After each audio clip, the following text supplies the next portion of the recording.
Good day mga brothers, welcome back ulit sa video natin, no? So nandito tayo ngayon sa may Tansa, Cavite. Tansa sir, tama ba? So ayan si sir, no? So hindi ko lang pakita yung mukha ni sir para privacy. Ito yung mga machine nila, no? So ito mga brothers, yung tina-troubleshoot nating machine. Yan, so ang coil kit nito, yan, original pa. Flame sensor, original.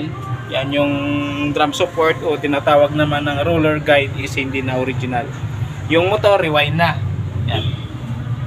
Alam ko na kagad mga brothers pag rewind o hindi, no? Yan, oh. Yan. Tapos yung kulay, hindi na. Kasi ang original yan is parang manilaw-nilaw. Tapos yung socket, hindi na rin original, improvised na.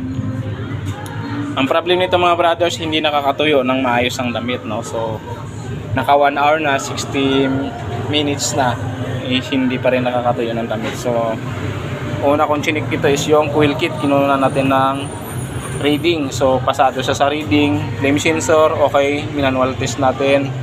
Ang may problem yung sensor sa likod. So, ang sensor niya sa likod mga brothers, hindi na rin original. Ito, kinapit ng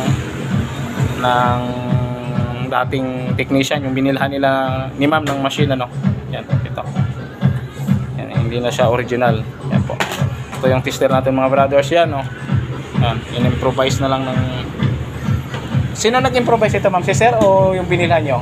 Ah, si sir. Oh, in-improvise ni sir kasi nga yung binilhan nila ng machine is walang response tungkol dyan sa ganyang problema. Kaysa matingga, ginawa na lang ni sir ng DIY. Yan mga brothers. Yan mga brothers, okay na to. Naisiting sa namin yung flame ng apoy. Maganda na yung flame niya. Umaabot na siya ng 1 minute, no. So, iba kasi ang flame nito dahil kanina 5 seconds lang patay, no. So, hindi talaga makakatuyo. Ngayon, umabot na siya ng 1 minute, no. Kakabit na namin to. Itong drum. Magre-replacement lang kami ng belt mga brothers, no. Yan si Utol. Yan. Yan mga brothers, no. Maraming salamat mga brothers, no. Pupuwi na namin tong machine tapos uwi na kami ng Las Piñas.